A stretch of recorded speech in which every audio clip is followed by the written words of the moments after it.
dia. Que a graça e a paz do nosso Senhor Jesus Cristo seja sobre todo o povo celestial.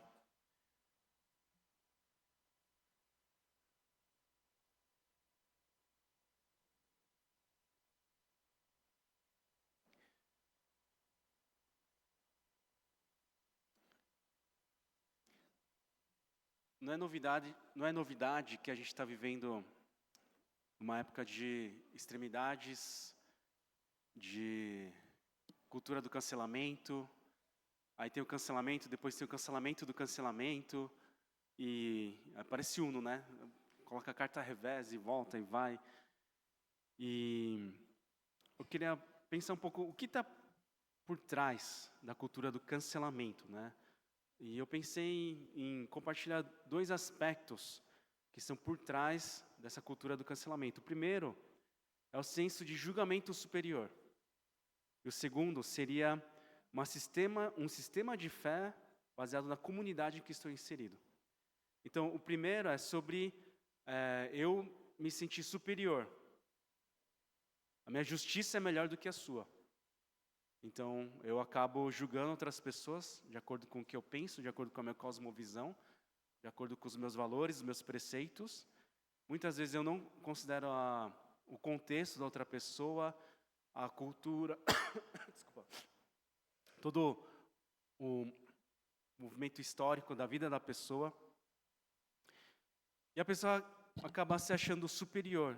Então, em outras palavras, né, é uma coisa que eu tenho mencionado nessas últimas semanas, a gente tem um senso de que a minha justiça é melhor do que outra pessoa.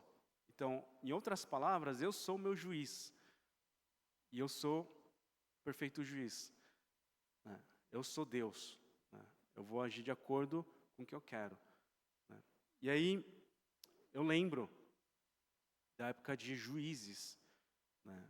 Não sei se vocês lembram, mas o povo de Israel cresceu no Egito, né? Eles foram para lá através de José, através de Jacó, e uma família de 70 pessoas se tornou um povo mesmo, né? De mais de 2 milhões de pessoas. Quando eles saíram do Egito, eles viveram por cerca de 400 anos no Egito. Boa parte desse tempo, eles foram oprimidos, foram escravizados pelos egípcios. Então Deus enviou Moisés para libertar esse povo.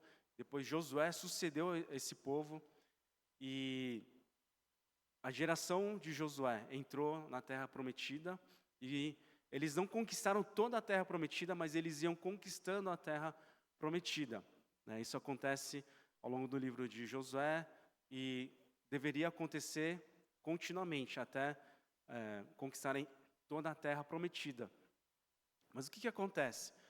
Quando a geração de Josué, que já nem era a geração de Josué, mas a geração de Josué mesmo morreu, porque eles tiveram medo de entrar na Terra Prometida, então eles morreram, só restou Josué e Calebe, até que surgiu uma outra geração que boa parte deles nasceu, inclusive no deserto, né? Ou quando eles saíram do Egito, eles não eram adultos ainda. E aí essa nova geração, né, que a gente chama de geração de Josué, eles serviram a Deus. Né? Josué ele faz aquela declaração, né, ousada, né, e corajosa de que eu e minha casa serviremos ao Senhor. Então, no livro de Juízes, no início, no capítulo 2, versículo 8, diz assim: Josué, filho de Num, servo do Senhor, morreu com a idade de 110 anos. No versículo 8, fala da morte de Josué. No versículo 10, diz assim: depois que toda aquela geração foi reunida a seus antepassados, surgiu uma nova geração que não conhecia o Senhor e o que ele havia feito por Israel. Então, até a geração de Josué, de Calebe, o pessoal serviu ao Senhor. Mas já 2 versículos depois, está dizendo que surgiu uma nova geração que não conhecia o Senhor e o que ele havia feito por Israel. Então, isso não foi passado, o legado não foi passado para toda a população de Israel. E aí, o livro de Juízes, a gente vê tragédias atrás de tragédias. É pior do que o noticiário da Band News às 5 horas da tarde. Muito sangue, muita maldade, muita crueldade. E aí Deus ia levantando juízes para salvar o povo, quando o povo clamava ao Senhor, aí o Senhor salvava o povo. Depois, quando esse juiz morria, geralmente, né? Ou tinha juízes que tinham problemas também, mas e aí passava o ciclo, e aí o pessoal esquecia de Deus, ia para a idolatria de novo. Inclusive, entre essas idolatrias tinha sacrifícios de crianças também. E aí todo aquele ciclo de novo. E aí Deus permitia que outra nação subjugasse Israel. Eles clamavam a Deus, e isso foi se repetindo. Até que, no final do livro de Juízes, no versículo 25, fala de duas características do povo de Israel. Juízes 21, 25. Naquela época não havia rei em Israel. Não havia quem governasse Israel. Não havia quem direcionasse Israel. E cada um fazia o que lhe parecia certo. Cada um fazia o que lhe parecia certo. Eu vejo muita semelhança nos dias de hoje. Cada um faz o que quiser. E é um ambiente muito favorável para que a maldade cresça, fortaleça e frutifique. Esses dias atrás eu vi no noticiário uma notícia de que um jovem havia sido espancado pelos colegas, depois ele foi jogado no rio. E quando perguntaram, por que vocês fizeram isso? Falaram, acho que ele dá uma lição, só que saiu fora do controle. Nenhum remorso, nenhum pingo de arrependimento. Por que quis? Porque a gente achou que era certo. E a gente ouve isso várias vezes, esse tipo de notícia. Por quê? Cada um faz o que quiser, cada um faz o que acha que é certo. Então, o que acontece? Os valores se invertem, aquilo que é valioso, que é a vida humana, se torna um instrumento para o meu prazer, para aquilo que eu quero atingir. E aquilo que não tem tanto valor assim, se torna sagrado para mim, bens materiais e outras coisas. A referência e a regência da ética se torna fluida e questionável. A gente não quer, as pessoas não estão interessadas em saber qual é a verdade. Elas estão interessadas em endossar o que elas creem, o que elas acreditam, ou como elas querem acreditar. E vale lembrar que a gente está vivendo em uma geração extremamente legalista. Extremamente legalista. Se tem alguém aqui que se machucou por causa do legalismo, que em algum momento esteve presente na igreja, essa sociedade, essa geração é extremamente legalista. Extremamente legalista. Você vai, sei lá, comer carne, você é julgado. Você não vai comer carne, você é julgado. Tipo, é extremamente legalista. É extremamente legalista. E nas escrituras sagradas encontramos um Deus absoluto, com uma moral e ética superior a qualquer outra que a gente possa encontrar na face da terra.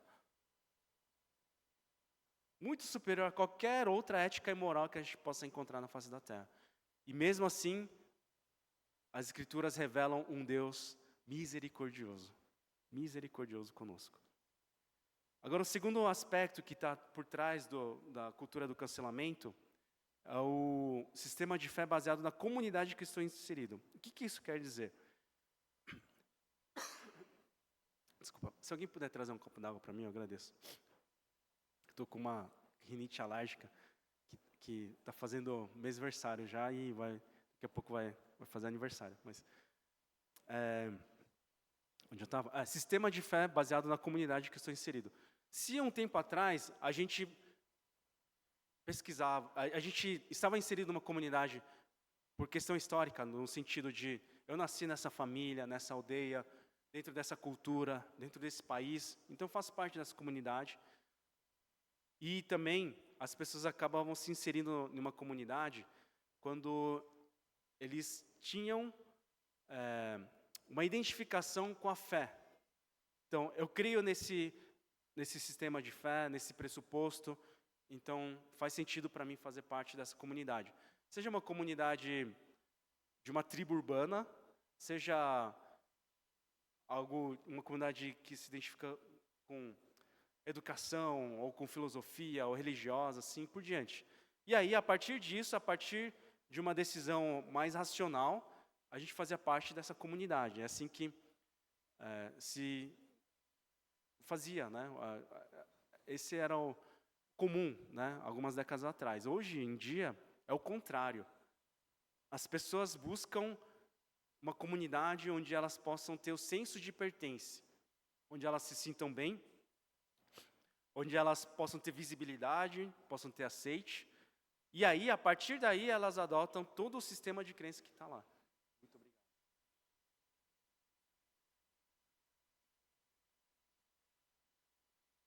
Aí, a partir daí, porque antes não se pensa muito naquilo. Mas quando a pessoa é aceita, ela se sente acolhida, ela decide, acho que eu vou fazer parte dessa comunidade. É muito mais emocional. E a partir daí, ela adota todo o combo de pressupostos, cosmovisão, sistema de crenças, valores, ética e assim por diante. Só que aí, quando a pessoa adota esse sistema de crenças, essa conduta, esse modus operandi, eles adotam cegamente. Começa a professar, vivenciar, nem sempre, né? Tem hipocrisia também nisso, mas geralmente eles adotam todo esse sistema de crença e não questionam isso. E se alguém, ai de quem questionar, eles não querem nem ouvir. E muitas vezes eles não conseguem chegar à realidade porque estão inseridas nesse ambiente, nessa comunidade, nesse jeito de crer, nesses valores e assim por diante. E é por isso que na nossa igreja a gente incentiva o estudo da palavra do Senhor. O diálogo. Por quê? Para a gente entender o que a gente está crendo. A gente vai entender em toda a plenitude as escrituras sagradas? Eu acho que não. E graças a Deus por não entender tudo. Por quê? Se eu creio num Deus que eu entendo completamente, para que eu vou crer nesse Deus? Ou ele vai ser menor do que eu, ou no mínimo ele vai ser igual a mim. Mas como nós cremos num Deus todo-poderoso, um Deus criador dos céus e da terra, na sua sabedoria que é infinita, é insondável, que é muito maior, então nem tudo que ele nos revela, nem tudo que ele é, ou da sua natureza, a gente vai compreender na sua totalidade. E graças a Deus por isso. Na verdade, a eternidade, a gente vai passar a eternidade conhecendo a Deus. Mas é muito importante nós sabermos o que nós cremos, por que nós cremos. Por isso que eu incentivo até o questionamento. Tudo bem duvidar. Uma coisa que eu falei para minha filha, quando eu estava estudando para o microgrupo de discipulado, eu falei, tudo bem você ter dúvidas, mas vai até Jesus para obter as respostas. Era um processo de dúvida, de ter convicção novamente. Então essa aí foi a introdução. E aí, dito isso, a gente vê Jesus chamando um cara que era cancelado. Ele chama Levi. Levi, aqui no Evangelho de Lucas, ele é apresentado como Levi, né? Marcos também chama de Levi. Mas em Mateus, ele se chama como Mateus, e os discípulos chamavam ele de Mateus, né? E Jesus o chama dentro do seu ambiente de trabalho, de coletoria. O que ele estava coletando? Impostos. Para quem que ele estava coletando impostos? Para o império, para o reino imperial, para o império romano. Para um reino que estava subjugando a Israel, para um reino pagão. Esse era Levi. E dentro desse ambiente de trabalho, Jesus diretamente fala, siga-me. E ele deixa tudo e segue a Jesus. De fato, ele segue a Jesus. E uma coisa que vale a pena mencionar é que muitas vezes a gente tem um ódio do adversário. Mas é pior ainda quando é alguém dos nossos, é um conterrâneo, e ele está em prol do adversário. Aí a gente odeia, é o mais odioso ainda. A gente odeia muito mais esse conterrâneo que trabalha em prol do inimigo, do adversário, do que o próprio inimigo e o próprio adversário. Eu imagino que isso seja por causa do sentimento de de traição, né, de ficar chateado com isso e tudo mais. Mas Jesus, ele vai até Levi. Então, vemos Jesus buscando um relacionamento intencional. Né? Esse é o primeiro ponto que eu queria colocar. Vemos Jesus buscando um relacionamento intencional com Levi e conosco também. Né? Jesus, ele vai com uma intenção, com uma intencionalidade até Levi e o chama. E Levi, ele fica feliz da vida. Ele faz um banquete para Jesus e participa desse banquete. Os discípulos de Jesus também. Alguns a gente vê Jesus chamando no início do capítulo 5, né? Pedro, os filhos de Zebedeu. E também a gente vê outros publicanos participando dessa festa, nesse banquete. E esse ato de participar num banquete era simples, mas era intencional.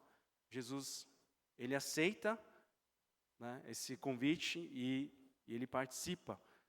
Né? E isso gera uma comoção entre os fariseus e os mestres da lei, e isso era muito compreensível, porque o sentar junto era um momento de intimidade e comunhão. E para os fariseus e mestres da lei, isso era um escândalo. Por quê? A gente vê, por exemplo, no Salmo 1, diz assim: como é feliz aquele que não segue o conselho dos ímpios, não imita a conduta dos pecadores, nem se assenta na roda dos zombadores. Ou seja, ter comunhão com alguém que é dito pecador, com alguém que é cancelável, que a gente não gosta, que é pecador. Né? Isso era muito compreensível para dizer. Eles não entendiam por que Jesus iria comer, ia ter intimidade com esse tipo de gente. Né? Porque a gente vê, no caso de Zaqueu, por exemplo, que tinha publicanos, né? Publicanos eram os que coletavam impostos, que eles não coletavam só por império, mas eles faziam caixa 2, né? Eles pegavam a comissão deles, né? Tal. Então eles não só arrecadavam dinheiro para um povo pagão que estava subjugando os conterrâneos, a terra deles, né? O lugar santo, sagrado, tudo mais, mas eles também estavam roubando nesse processo, né?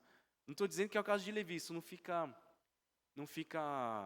explícito, mas era um pensamento, um senso comum que as pessoas tinham, até um preconceito talvez.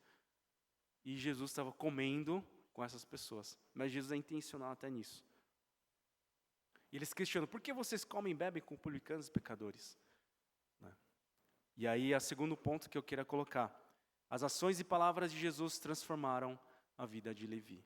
As ações e palavras de Jesus transformaram a vida de Levi. Refeição juntos, sentar à mesa, significa intimidade e comunhão. Muito mais no Oriente Médio. Até mesmo no contexto, né, do Oriente, do asiático, contexto taiwanês, contexto coreano e assim por diante, comer junto à mesa é muita intimidade. Até mesmo quando a gente come, muitas vezes a gente compartilha dos mesmos pratos, pega com o hashi, né? Pega com o hashi e a gente traz para o nosso prato e a gente come.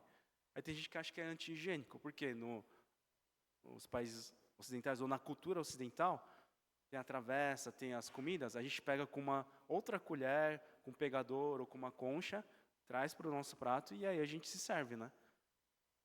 Mas na cultura oriental não, é diferente. Isso demonstra muita intimidade. Muita intimidade. E é isso que Jesus estava tendo, esse momento de intimidade com eles.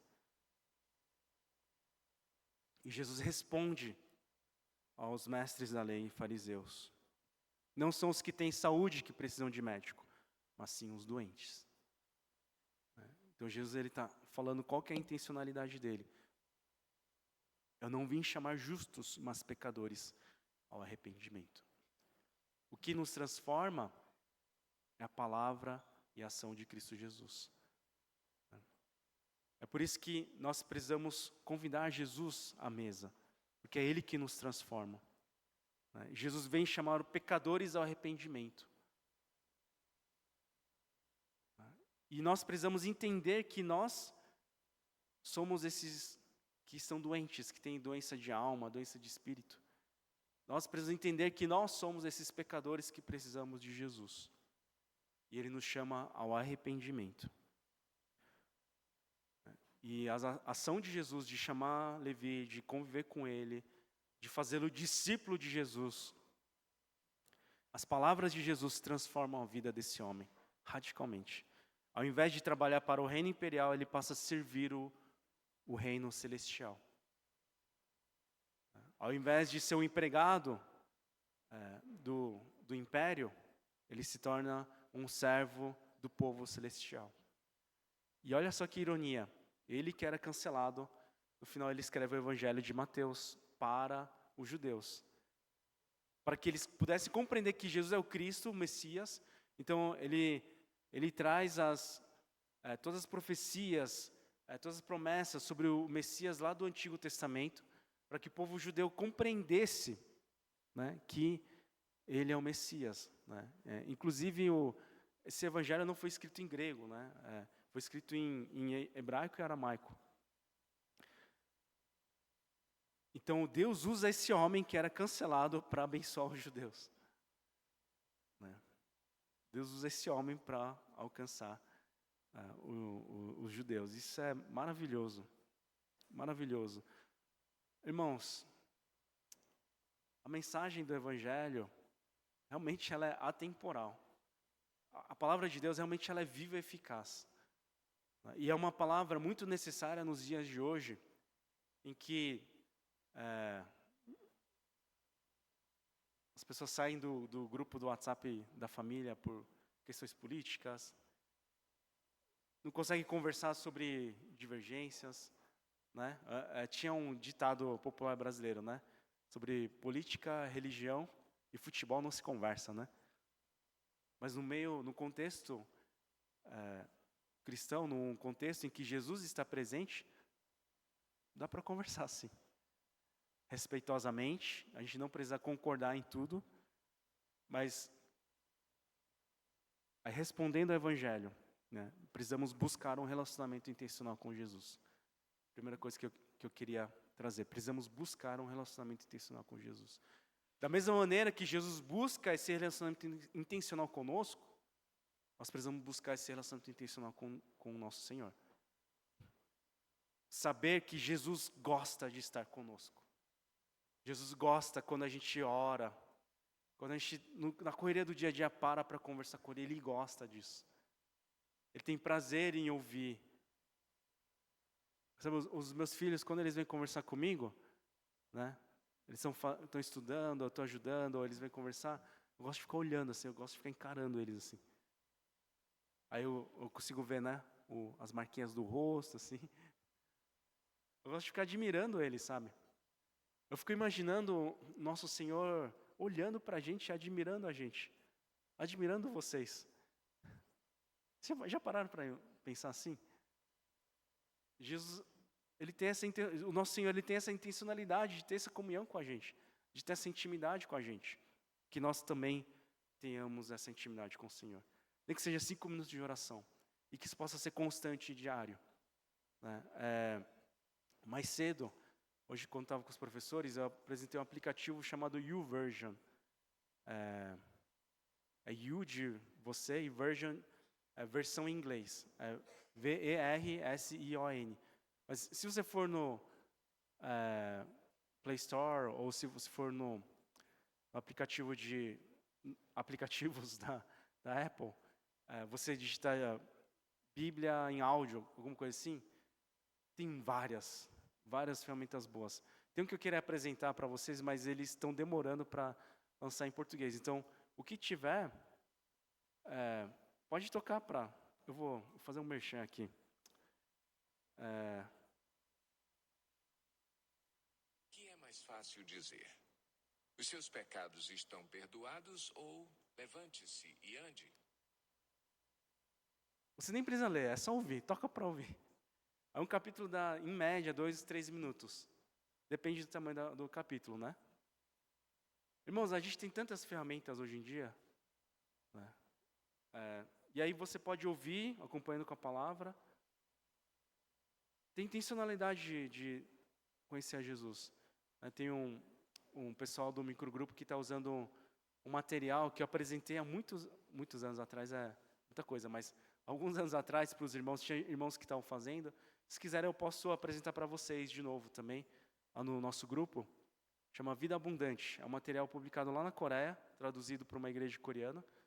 E é muito bom, porque os livros devocionais, hoje em dia, geralmente é um versículo e um mega texto, assim, com outras histórias, nada a ver, assim. Lógico que é ilustração e tal, mas uma outra pessoa meditou e ela colocou a meditação dela lá. O ideal é a gente ter contato com a palavra mesmo. Esses materiais são bons, até que são, para evangelizar assim é bom. Mas eu prefiro que vocês ouçam a palavra mesmo, ou que leiam a palavra. Pastor, mas eu não entendo. Não tem problema. Ora antes de ler, lê e medita naquilo que você entendeu. Se você tem alguma coisa que você não entendeu, pode falar comigo, pode até falar com o Isaac também, né, no caso dos adolescentes jovens. E a gente vai ajudar a tirar as dúvidas. Mas esse material do Vida Abundante é legal porque eles leem um livro ou alguns livros, depende do tamanho do livro, durante o mês, ao longo do mês. Então, cada dia tem um trecho. E aí, antes de começar a leitura de cada livro, eles dão um panorama, explicam quem foi o autor, essas coisas, para ter um norte, né? E aí eles colocam um trecho só da Bíblia mesmo, para que a gente possa debruçar na palavra. Para que a gente tenha intimidade com a palavra do Senhor.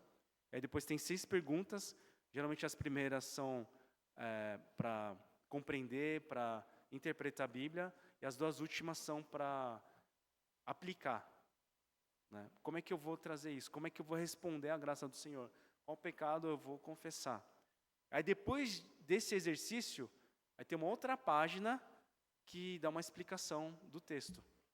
E é legal porque a gente pode comparar, né? E aí eu posso ver se eu fugi muito pela tangente, eu viajei na maionese, né? Ou se o que eu pensei, não, estava assim, estava certo, tinha uma lógica, tudo mais, uma lógica bíblica.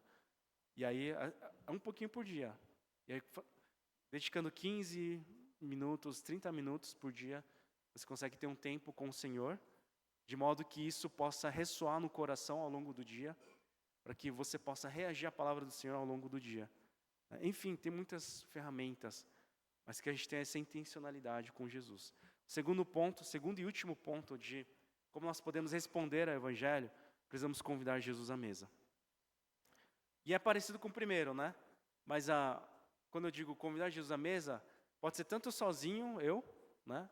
Mas a mesa, ela tem um caráter comunitário, de comunhão com as pessoas, e que a gente possa convidar Jesus à mesa para compartilhar com as pessoas.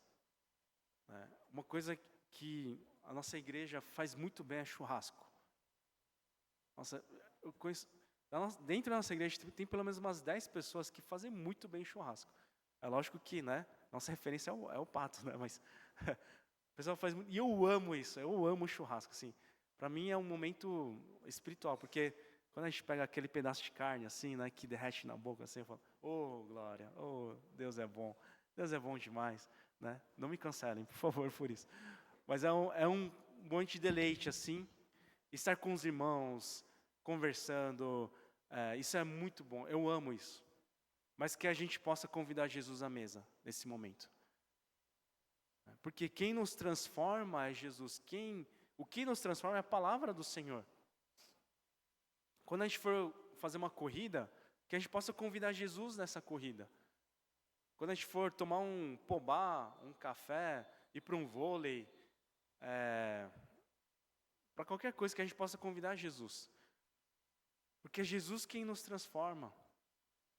É a palavra de Deus que tem o poder para a salvação, para nos transformar. Quando eu digo convidar Jesus à mesa, que a gente não seja chato, né, de ficar, sabe, que espiritualiza tudo assim, uma coisa, não sei o que lá, tal, tacando versículo bíblico em tudo. Não é isso. Pelo amor de Deus, não é isso. Mas que a gente possa viver o Evangelho no nosso dia a dia, que seja tão natural que eu acabe compartilhando de alguma coisa que eu meditei, né, que a gente possa ter a intencionalidade que Jesus tinha ao encontrar as pessoas, de ter compaixão que Jesus tinha de encontrar as pessoas, de convidar a pessoa que poderia te cancelar, ou que te cancelou, ou que é cancelada, para fazer parte do seu hall de amigos, close friends, né? Para quê? Para você compartilhar Jesus na vida dessa pessoa. É difícil, irmãos. É muito difícil. E glória a Deus por isso, porque a gente depende do Espírito Santo para que isso possa acontecer. Eu acho maravilhoso o fato de que Jesus chamou o Levi, que era um publicano. E quando a gente vê os apóstolos, né, os discípulos mais próximos de Jesus, era bem diverso. De fato, era bem diverso. De publicano a zelote. Campo político completamente, assim, contrário.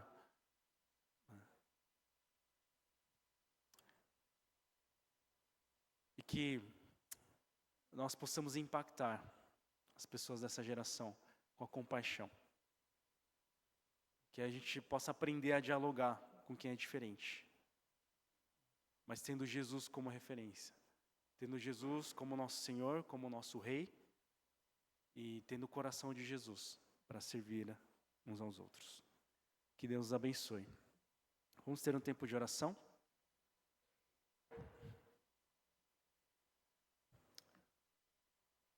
Queria dar 2 sugestões de oração.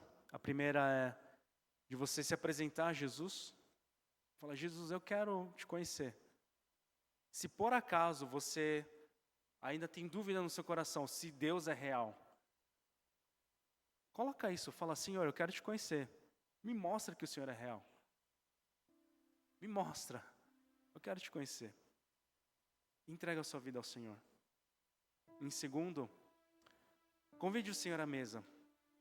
Diga, Senhor, manifesta a sua bondade, a sua justiça, onde quer que eu esteja. Seja no lugar de trabalho, onde às vezes é mais difícil ainda manifestar a justiça de Deus, o amor de Deus, a misericórdia do Senhor.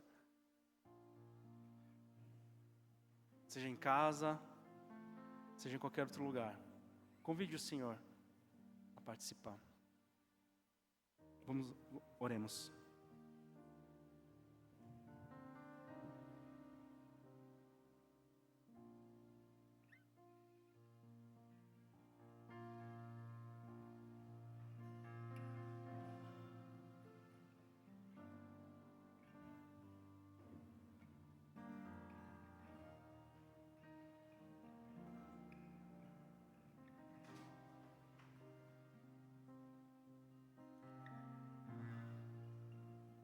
Senhor Deus, obrigado, porque o Senhor fez essa decisão radical.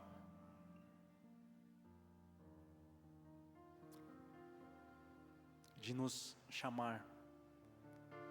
E não só isso, mas para nos perdoar, enviou o seu próprio Filho para estar aqui conosco, para passar por todas as limitações que temos, sofrer todas as tentações que sofremos, porém obtendo vitória sobre o pecado, sobre a morte, morrendo a morte de cruz, não por merecimento, mas se fazendo pecado por nós, para nos perdoar os nossos pecados. Pai, isso ainda é um escândalo para os judeus, é loucura para os gentios. Como é que pode um Deus se fazer homem para nos perdoar os pecados? Obrigado porque o Senhor venceu a morte e ressuscitou no 3º dia. Obrigado, Senhor, porque o Senhor nos faz lembrar da sua compaixão. Nós vemos hoje como Jesus tomou essa decisão radical de chamar Levi, um publicano, considerado pessoa não grata, considerado inimigo talvez até do próprio povo judeu, para fazer parte do seu hall de discípulos, de amigos.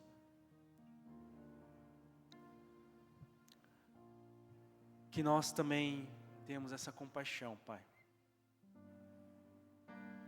Que o Senhor nos capacite para que nós possamos amar, perdoar, para que nós possamos testemunhar a Cristo Jesus a todas as pessoas, inclusive aqueles que nos fazem mal, inclusive aqueles que nos perseguem. nós possamos orar por essas pessoas. Que nós possamos perdoar aqueles que são imperdoáveis. Porque o Senhor nos perdoou. Manifesta o seu amor em nosso meio. Que toda a nossa frustração, toda a nossa tristeza seja convertida, Senhor, em alegria, em consolação. Que possamos nos regozijar no Senhor. Obrigado, Pai, por tamanho amor. Que nós possamos viver o Evangelho no nosso dia a dia. Se nós oramos, agradecemos em nome de Jesus. Amém. Vamos todos ficar de pé, vamos louvar ao Senhor.